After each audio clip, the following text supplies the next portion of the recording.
Hi guys, pleasure being here. I'm French, as you may have guessed hearing my name, but I've been in the UK a long time now, 8 years. I really like it. You know, most of my friends are British. My long-term girlfriend is British, in fact, and she's really clever. You know, she's super smart. She actually studied at Oxford Uni, and usually that gets a cheer to of appreciation. But hey, no one gives a fuck about her academic achievements. Fine, we've had enough of the Oxford mafia in the room, I see. Strong start, getting the crowd right on my side from the beginning. But she's really clever, though. She's super smart. She studied at Oxford University. An open mic stand-up comedian. Power couple, innit? Yeah, power couple. One of us definitely currently is paying income tax. Yeah. The other's just like Rishi Sunak's wife, so...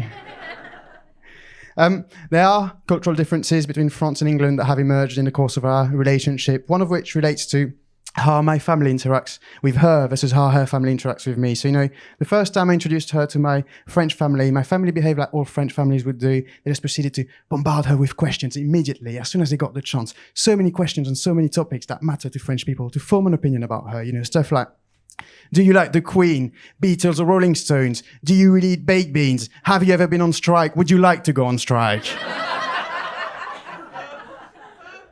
All your classics. If you want to be with a French person, you better be into industrial action. It was a bit of a cultural shock for me, a bit of a surprise when I met her family because it was completely different. Like, they were just nice, normal. They just made an effort to build a normal conversation, no putting me on the spot, no questioning, just an effort to create a comfortable atmosphere. That really unsettled me. Because, you know, I had been bracing myself the whole week for a full French-style grilling, so I spent the whole dinner with them being so tense, being like, why are they not quizzing me? Am I not interesting enough? Did I say something wrong? Like, come on, quiz me, I'm ready, I've prepared for this. I've learned all of the wives of Henry VIII. I know the lyrics to It's Coming Home. I inject pure porridge every morning. I love the EU. Well, I hate the EU, depending on which side you're on. I mean, I'm French, I can surrender easily. Love just felt like a safer bet when I saw the waitress bags in the hallway, but I mean... So that taught me a lot. Another thing that taught me a lot about English people is that they tend to struggle to pronounce my name correctly. So my name is Guillaume, and since I arrived in this country, it's been butchered in ways that I just didn't think were physically feasible.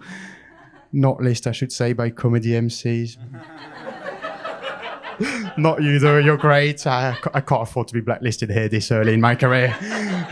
But other comedy MCs have butchered it. And to be fair to them, often they do ask before the show, oh, how do you actually say your name? But this whole segment only works if they butcher it, so I just give them the wrong answer. Oh yeah, Gilliam, it's brilliant, honestly. Just call me Patrice, like the French guy in In-Betweeners. I couldn't care less. But there are benefits to it, you know. It does help you to manage your expectations, having your name butchered twice a week in public by comedy MCs. You know, I came into comedy full of dreams, being like, maybe I could be the one funny French guy. And came back right down to a first gig, came into that gig full of hope. The MC's about to introduce me, reads my name and goes, whoa, whoa, whoa, whoa, whoa. Too many vowels. So, but speaking of all of that, should we actually have a live survey? Do you guys want to have a go at saying Guillaume on 3 together with me? 1, 2, 3. Yeah. Makes me feel like the head of a weird cult, that. The only reason I did this bit is to feel powerful. I didn't even pay attention to how you say my name. Some of you did look relieved to be protected by their collective anonymity. Let's break that down. Hello, would you like to have a go at saying my name? And that was annoyingly quite good. Very much fucking up the point I'm trying to make there. I'd have preferred it if you heckled me, to be honest. Like, this is how lucky is it that I find one person in the UK who can do foreign languages? When you start stand-up comedy, they tell you, ooh, try to interact with your audience.